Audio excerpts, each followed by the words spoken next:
I'm Claudette Washington, 42 years old, and for 15 years I kept Mercy Heights Hospital running like clockwork. At the annual charity gala, surrounded by 200 donors in silk gowns and tailored tuxedos, Dr. Richard Morrison looked directly at me and said, "Claudette, stop circulating between the tables. The waiters already know what to do. You're embarrassing our donors." The room fell silent. 200 pairs of eyes turned toward me. My heart hammered against my ribs. Jennifer Caldwell from HR covered her mouth, hiding a smile. Marcus Thompson, Dr. Morrison's assistant, actually laughed out loud. Before I tell you what happened next, leave a comment and subscribe. That night, something inside me shifted. A switch I didn't know existed flipped from tolerance to action. The covenant of silence I'd maintained for 15 years shattered like crystal hitting marble. 3 days later, Dr. Morrison's wish came true in a way he never expected. I stopped circulating among the tables. Instead, I took my seat at the head of the boardroom table, the seat that had always legally belonged to me. The beginning. I met Dr. Richard Morrison on my first day at Mercy Heights Hospital 15 years ago. I was 27, fresh with a degree in healthcare administration from Northwestern University, and genuinely excited about the job offer. Facilities manager, the offer letter said. It sounded promising, important even. I perfectly remember the first time Dr. Morrison spoke to me. I was in the main lobby, clipboard in hand, reviewing the morning maintenance schedule. He walked past with a group of physicians, stopped, looked me up and down, and asked, "Are you the new cleaning supervisor?" "Facilities manager," I corrected gently, extending my hand. "Claudette Washington." He shook it limply, already looking past me. "Right. Well, make sure the executive bathrooms are restocked by noon. We have donors coming." That should have been my first warning, but I was young, optimistic, and determined to prove myself through excellence. What I didn't tell anyone, what I couldn't tell anyone, was that I wasn't just an employee at Mercy Heights. I was an owner, a significant one. My grandfather, Dr. Thaddeus Washington, had been one of the first black surgeons in Chicago. In 1952, when no hospital would grant him privileges, he and 4 other physicians pooled their resources and founded what would eventually become Mercy Heights Hospital. Through decades of careful investment and compound growth, his original stake had multiplied exponentially. When Grandpa Thaddeus passed away in 2009, he left me $8.7 million in a blind trust, along with his shares in Mercy Heights, 35% of the hospital's total equity. The trust was structured so that my identity as a shareholder remained completely anonymous, managed through a law firm downtown. His final letter to me was clear. "Let your work speak first, Claudette. Let them see your value before they see your power." I honored that wish. For 15 years, I worked quietly, competently, invisibly.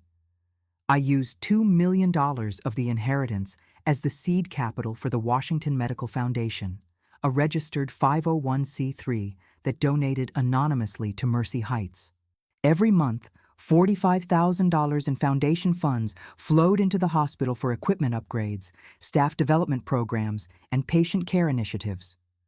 Dr. Morrison took credit for every single one. In those early years, I told myself it didn't matter. The patients benefited. The hospital thrived. That was enough. But looking back now, I carry the wound of those years like a scar that never quite healed. The erosion. The first 2 years were subtle. Small slights I rationalized away. In 2011, I designed a new emergency department workflow that reduced patient wait times by 40%. I presented it in a staff meeting, complete with data analysis and cost projections. Dr. Morrison listened, nodded, and said, "Interesting idea, Claudette. Let me think about it." 3 weeks later, he presented my exact proposal to the board, word for word, crediting himself as the architect. When the board voted to implement it, he received a $50,000 bonus and a feature in Modern Healthcare magazine. I said nothing. In 2012, I identified a supply chain vendor overcharging us by 18%. I brought the analysis to Dr. Morrison's office. He glanced at my spreadsheet and said, "I'll have Marcus look into this." Marcus Thompson, his assistant, was a recent MBA graduate with zero healthcare experience. 2 months later, Marcus presented his findings to the CFO. The hospital saved $340,000 annually. Marcus received a promotion. I said nothing. In 2014, I wrote a comprehensive disaster preparedness plan after visiting hospitals in New Orleans post-Hurricane Katrina. The 47-page document covered everything from backup generator protocols to staff evacuation procedures. I submitted it through proper channels.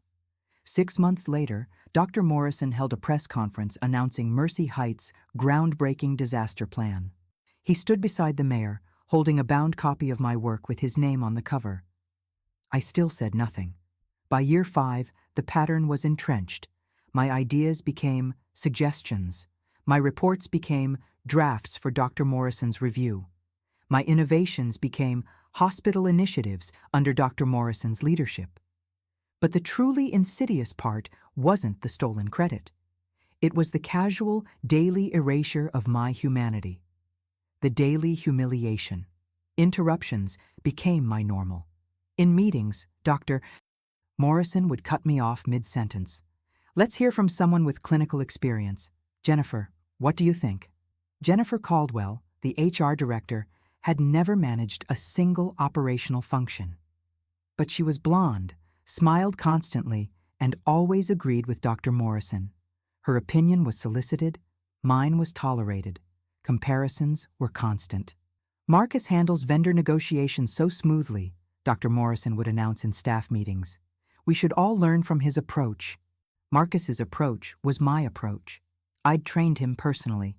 Once, during a 2016 budget review meeting, I presented a 5-year capital improvement plan I'd spent 3 months developing.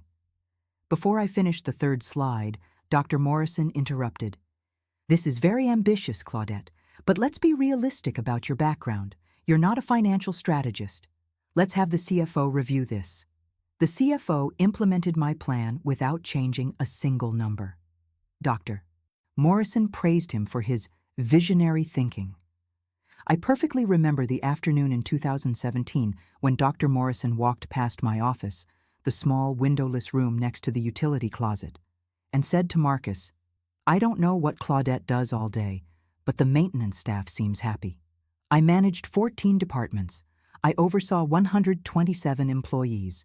I held a master's degree and 3 professional certifications. But to Dr. Morrison, I was someone who kept the cleaning staff content. Why did I keep trying? Why did I stay? Honestly, I don't have a good answer. Perhaps I believed that excellence would eventually be undeniable. Perhaps I wanted to honor my grandfather's legacy without leveraging his name. Perhaps, on some level, I'd internalized the message that my contributions were worth less than everyone else's. The Washington Medical Foundation continued its monthly donations, $45,000 like clockwork. I attended every board meeting listed on the hospital's public calendar, always from the anonymous gallery section. I watched Dr. Morrison present budget reports that included my foundation's money, never once acknowledging the source. In 2018, he told the board, "Thanks to my fundraising relationships, we've secured consistent donor support." His voice rang with pride. The board applauded. I sat in the back row, anonymous, and clapped along with everyone else. The years of silence. By 2020, I'd perfected the art of invisibility. I arrived at 6 a.m. before Dr. Morrison. I left at 7 p.m. after he was gone. I communicated primarily through email to avoid face-to-face dismissals. I stopped attending social functions. My friend Kira, who worked in oncology nursing, noticed. Over coffee, one Saturday morning at Dollop Coffee on Michigan Avenue, she asked, "Claudette, when was the last time you felt appreciated at work?" I stirred my latte, watching the foam swirl. "I don't work for appreciation. I work because it matters." "That's not an answer," Kira said gently. She was right, but I didn't have a better one. The pandemic changed some things, but not others. During COVID-19, I worked 90-hour weeks coordinating PPE supplies, redesigning air filtration systems, and implementing isolation protocols. I personally negotiated contracts with 3 mask manufacturers when supplies were scarce, securing inventory that kept our staff protected. In June 2020, Dr. Morrison gave an interview to the Chicago Tribune about Mercy Heights' pandemic response. "My leadership team and I worked around the clock," he said. There was a photo of him in a white coat, standing in front of the hospital entrance, looking heroic. I wasn't mentioned, not once. By 2023, I'd stopped expecting recognition. I simply did the work. The hospital ran smoothly. Patients received excellent care. That was enough. Or so I told myself. But beneath the surface, something was changing. A quiet resentment I'd suppressed for over a decade was crystallizing into something harder, sharper. I didn't recognize it yet. I was too busy performing competence while being treated like furniture. The event. Everything changed on Saturday, April 13th, 2024, at the Mercy Heights Annual Charity Gala. The event was held at the Four Seasons Hotel Chicago in the massive grand ballroom with floor-to-ceiling windows overlooking Lake Michigan. 200 donors attended, executives, philanthropists, board members, and politicians. Tickets were $5,000 per plate. The hospital raised $2. $3 million that night for a new cardiac wing.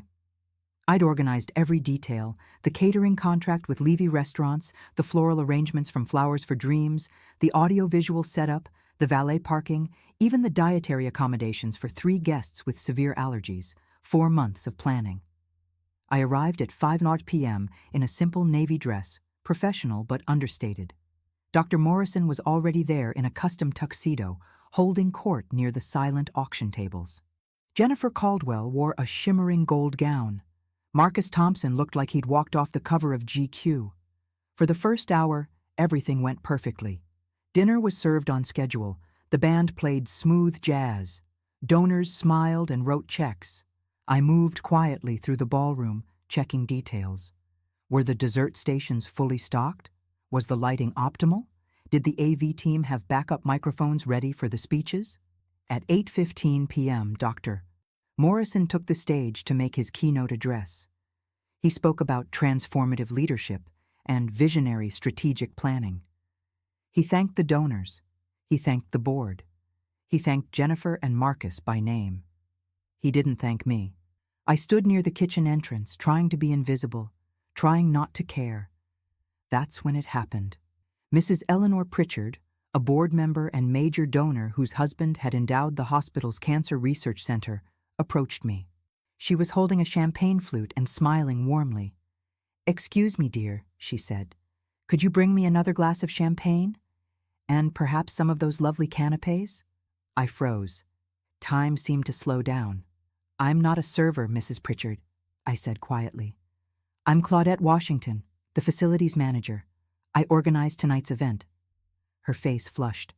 "Oh, I'm so sorry, I just assumed—" Before she could finish, Dr. Morrison appeared.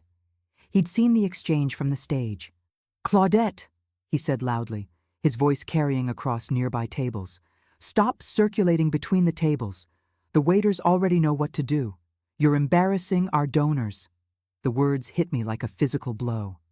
A deafening silence fell over the surrounding area. Conversations stopped mid-sentence. Heads turned. 200 pairs of eyes locked onto me. Mrs. Pritchard's face went pale.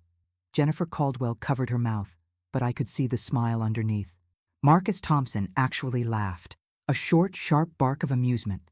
My eyes sought Dr. Morrison's in a silent plea. "Defend me. Correct the misunderstanding. Acknowledge my role." Instead, he smiled smugly and turned back toward the stage, dismissing me entirely. I felt a glacial chill run down my spine. My blood hammered in my ears. Heat rose up my neck, not from embarrassment, but from something else entirely, a rage so pure and cold it felt like clarity. In that moment, the covenant was broken. The switch flipped. The hope I'd carried for 15 years, that eventually my work would be seen, that eventually I'd be valued, died instantly. I smiled. To Dr. Morrison's utter and absolute surprise, I smiled calmly, nodded once, and walked out of the ballroom. The transformation. I didn't go home. I drove to my office at the hospital, the small, windowless room I'd occupied for 15 years. The building was nearly empty on a Saturday night. My footsteps echoed in the hallway. I unlocked my door, sat at my desk, and opened my laptop. All the noise in my head stopped. Absolute calm took hold of me.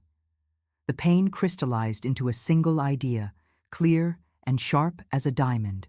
For 15 years, I'd hidden my identity to let my work speak for itself. My work had spoken. It had screamed, actually. And still, I'd been rendered invisible. It was time for a different strategy. I opened my secure email and composed a message to Leonard Hastings, the senior partner at Hastings & Rhodes LLP, the law firm that managed my trust and shareholdings. Leonard, it's time. Schedule an emergency board meeting for Tuesday, April 16th at 9 a.m. I'm invoking my shareholder rights per Article 7, Section 3 of the corporate bylaws. I need 3 things by Monday morning. 1. Full forensic audit of executive compensation and discretionary spending for the past 5 years. 2. Complete documentation of my ownership stake and foundation donations. 3. Verified identity disclosure to the board of directors. Tell them the meeting is mandatory. Tell them it concerns financial irregularities and governance violations. It's time they meet the owner. Claudette, Washington. I hit send at 9:47 p.m. Then I sat back and waited for the world to shift. The discovery. Sunday morning, Leonard called at 7 a.m. Claudette, his gravelly voice came through the phone. I have to say, in 30 years of corporate law, I've never seen anything quite like this. The preliminary forensic review came back overnight. And? My voice was steady. And you were right to ask. Dr. Morrison has been playing fast and loose with hospital funds. We found discretionary spending anomalies totaling over $500,000 in the past 3 years alone. My hand tightened on the phone. What kind of anomalies? Executive retreats billed as strategic planning sessions at luxury resorts. First-class international flights charged to the hospital for conferences he never attended. Consulting contracts paid to shell companies, one of which is registered to Marcus Thompson's brother-in-law. And here's the big one. $200,000 in research grants that were approved by Morrison and paid to a research foundation that doesn't actually exist. The checks were deposited into an account that leads back to a company Morrison co-owns with Jennifer Caldwell. I felt a wave of nausea, followed immediately by cold, sharp rage. That's embezzlement, I said quietly. That's embezzlement, Leonard confirmed. The board doesn't know yet, but they will on Tuesday morning. I've sent the meeting notice. Every board member will receive the preliminary audit report Monday evening. They'll have exactly 12 hours to review it before the meeting. Good, I said. What else? Your foundation donations have been fully documented. $45,000 per month for 14 years and 7 months. That's $7,884,000 in total contributions from the Washington Medical Foundation to Mercy Heights. The board has no idea the donations came from you. Morrison's been taking credit publicly for securing major philanthropic partnerships. Of course he has, I said bitterly. Claudette, Leonard's voice softened. I've known you since you were 12 years old. Your grandfather would be extraordinarily proud of what you've built and how you've conducted yourself, but he'd also tell you what I'm about to tell you. It's time to stop being invisible. These people have stolen from you, your labor, your ideas, your dignity, and quite literally, your money. End this. I intend to, I said. We spoke for another 30 minutes, reviewing strategy.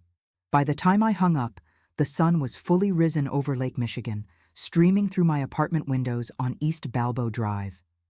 I didn't feel triumphant. I felt resolve. This wasn't revenge. This was accounting.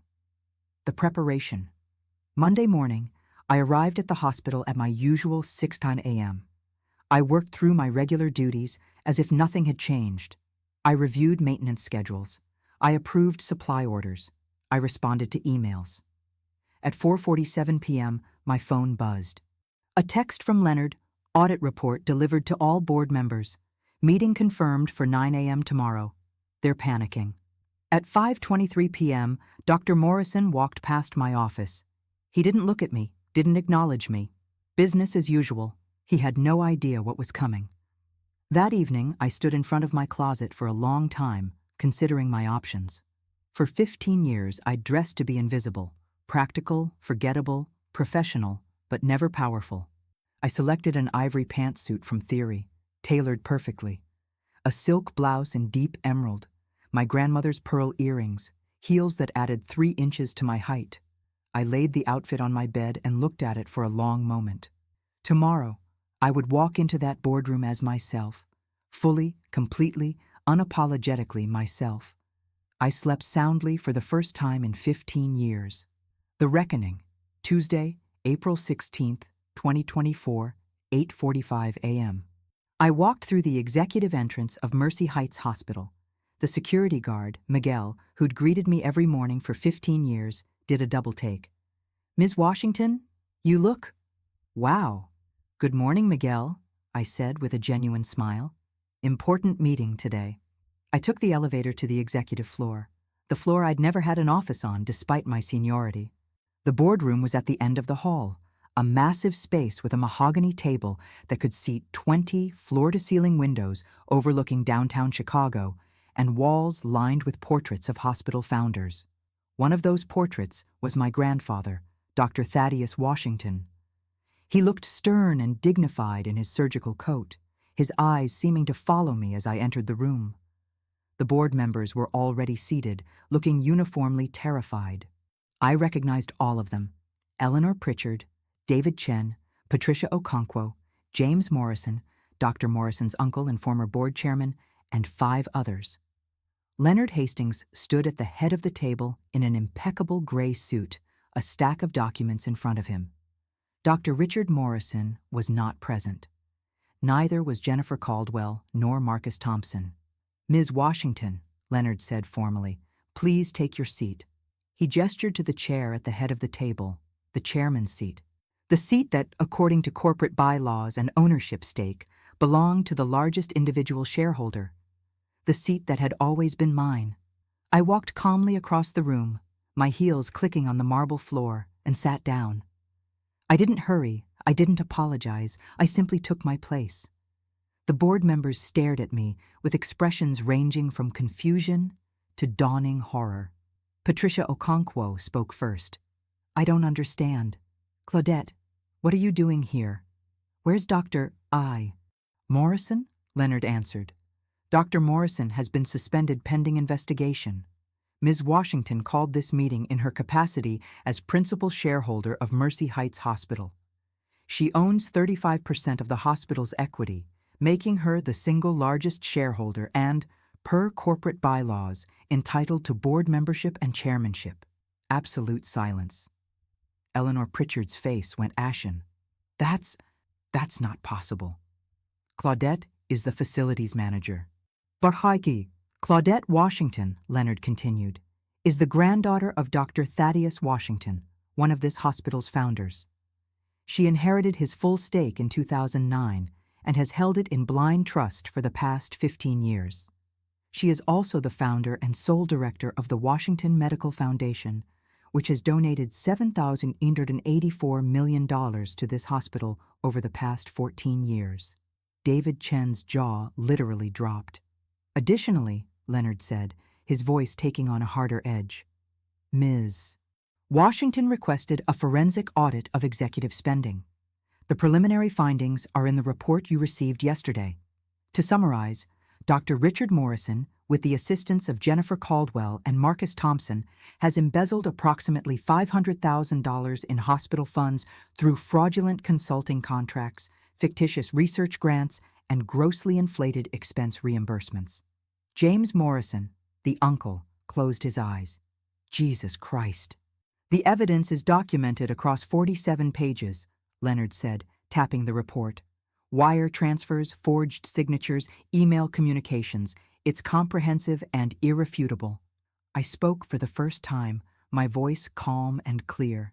I didn't raise my voice when Dr. Morrison took credit for my work for 15 years.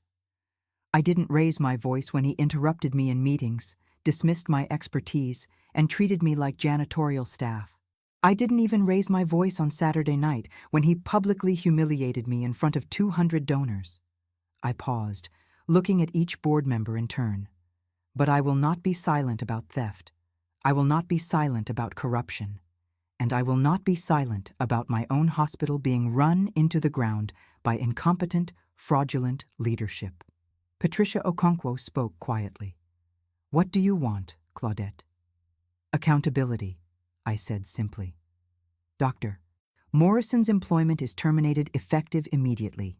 Jennifer Caldwell and Marcus Thompson are terminated effective immediately. The hospital will pursue full criminal and civil prosecution for the embezzlement.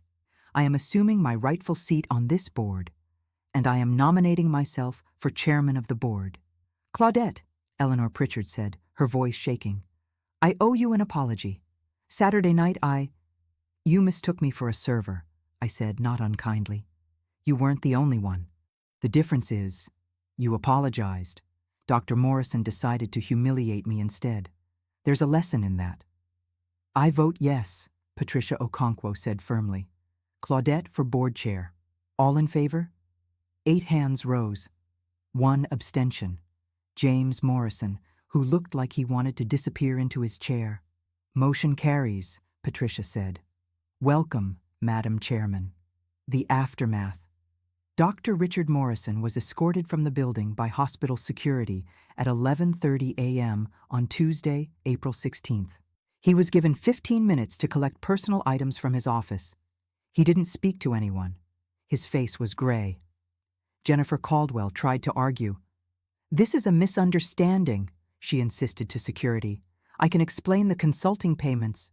"Explain it to your attorney," I said calmly from my new office, the corner office on the executive floor with windows overlooking Grant Park. Marcus Thompson sent me an email at 2:47 p.m. "Please reconsider. I have student loans." I was just following orders. I deleted it without responding. By Wednesday morning, the story had leaked to the press. Chicago Tribune. Hospital executive fired amid embezzlement investigation. Crane's Chicago business. Mercy Heights discovers hidden heiress in leadership shakeup. What neither article anticipated was the social media explosion. Someone had taken photographs at the charity gala on Saturday night. A bystander captured the exact moment Dr. Morrison told me to stop embarrassing the donors. The photo showed my face, the shock, the pain, the humiliation, in devastating clarity. It was posted to Twitter with the caption, "This is Claudette Washington. She organized this entire 5K per plate charity event. The man humiliating her just embezzled 500K. She owns 35% of the hospital, and she's his new boss." The tweet went viral. Within 24 hours, 4.2 million views. Within 48 hours, national news coverage. CNN. Corporate racism exposed. Hospital executive's downfall after publicly humiliating black owner. The Root. She let them think she was the help. Then she became the boss. Good Morning America requested an interview. I declined, but I did release a statement through the hospital's communications office. For 15 years, I chose to let my work speak for itself. I wanted to honor my grandfather's legacy through service, not through titles. What I learned is that some people will never see your value, no matter how excellent your work. Competence is not enough when you're black and female. Ownership is. I regret that it took public humiliation to force me to claim what was always rightfully mine. I do not regret the decision to hold corrupt leadership accountable. Mercy Heights Hospital will now move forward with integrity, transparency, and a commitment to recognizing all of our employees' contributions, regardless of their race, gender, or position. Within a week, Dr. Morrison's life had completely unraveled. His medical license was under investigation. His memberships at East Bank Club and Chicago Club were quietly revoked. His wife, who'd always looked at me with vague condescension at hospital functions, filed for divorce. His family blamed him for everything. James Morrison resigned from the board, telling me privately, "My nephew was always arrogant. I'm sorry I didn't see it sooner." Jennifer Caldwell and Marcus Thompson faced criminal charges. Both eventually took plea deals, restitution, community service, probation. Their careers in healthcare administration were over. The rebuilding. 6 months later, Mercy Heights Hospital was transformed. I hired Dr. Yolanda Pierce as the new chief operating officer. She was a black woman, a graduate of Johns Hopkins, and had been passed over for promotions at 3 different hospitals despite impeccable credentials. When I called to offer her the position, she was silent for a long moment. "Why me?" she finally asked. "Because you're brilliant, because you're qualified, and because I've seen your work," I said. "Also because you deserve to be in a place where excellence is actually recognized." "I accept," she said, her voice thick with emotion. I restructured the entire operations department, promoting 5 long-overlooked employees, 3 women, 4 people of color, into leadership positions. I implemented transparent salary bands and mandatory bias training. I created an anonymous reporting system for workplace discrimination. The Washington Medical Foundation increased its monthly donations to $75,000, all now publicly acknowledged. We funded a new scholarship program, full-ride opportunities for students from underrepresented minorities pursuing healthcare administration degrees. The first cohort was named the Thaddeus Washington Scholars. 25 brilliant young people who would never have to hide their power or minimize their contributions. In October 2024, Mercy Heights Hospital was ranked number 3 in Illinois by U.S. News & World Report for Patient Care and number 1 for Workplace Culture. The Encounter. In December 2024, 8 months after the board meeting, I attended the Healthcare Leadership Conference at the Hyatt Regency Chicago. I was scheduled to speak on a panel about ethical leadership. As I stood in the lobby, chatting with Dr. Pierce and reviewing my notes, I saw him. Dr. Richard Morrison stood across the room, alone, holding a coffee cup. He looked thinner, older. His suit was nice, but not designer. The gold Rolex he'd always worn was gone. Our eyes met. He hesitated, then walked over. "Claudette," he said quietly. "Dr. Morrison," I replied calmly. He swallowed hard. I wanted to apologize for everything. I was an arrogant fool. I needed to belittle you to feel important." "I see that now." I said nothing. "I've lost everything," he continued. "My career, my marriage, my reputation. I'm working as a consultant for a medical device company now, not even management, just sales." "I'm sorry to hear that," I said, and I meant it. I felt no satisfaction in his suffering, only a deep, overwhelming sadness. "Is there any way?" he began, then stopped. "Is there any chance you could write a letter for my license review? Anything that might help?" I looked at the man I'd worked under for 15 years, the man who'd stolen my ideas, dismissed my expertise, and publicly humiliated me. Now he stood before me, defeated and desperate, asking for mercy. "Respect isn't something you can ask for back, Doctor Morrison," I said gently. "It's earned every single day through your actions. You had 15 years to show me respect. You chose differently." His face crumpled. I know that. I just thought, maybe." "I won't write the letter," I said. "But I won't oppose your license reinstatement either. What you build from here is up to you. I hope you build something better than what you were." I turned and walked back to Dr. Pierce, leaving him alone in the crowd, a fallen king in a kingdom that no longer recognized his name. The reflection. My life now is not perfect. Some days I doubt myself. Some days I wonder if I should have acted sooner, spoken louder, claimed my power earlier. But then I remember Saturday night, April 13th, 2024. I remember the feeling of being rendered invisible in a room full of people I'd served for 15 years. I remember Dr. Morrison's smug smile as he dismissed me like a piece of furniture. And I remember the calm that came over me when I finally decided to stop asking for respect and simply take what was always mine. I wasn't the villain in that story. I was the woman who walked away from degradation and walked toward dignity. And I was better for it. The lesson hit hard, but it was clear your worth is not an opinion others can debate. It's a fact. And sometimes you have to remind people of facts, loudly and publicly, with documentation and consequences. I stopped looking for validation from people who would never give it. I stopped shrinking myself to make others comfortable. I stopped accepting scraps when I owned the whole table. Boundaries are acts of self-love. Saying no to disrespect is saying yes to yourself.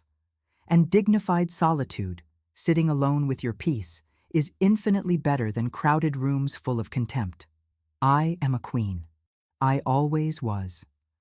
But now I wear the crown openly. The invitation. Have you ever had to reveal a secret to reclaim your power?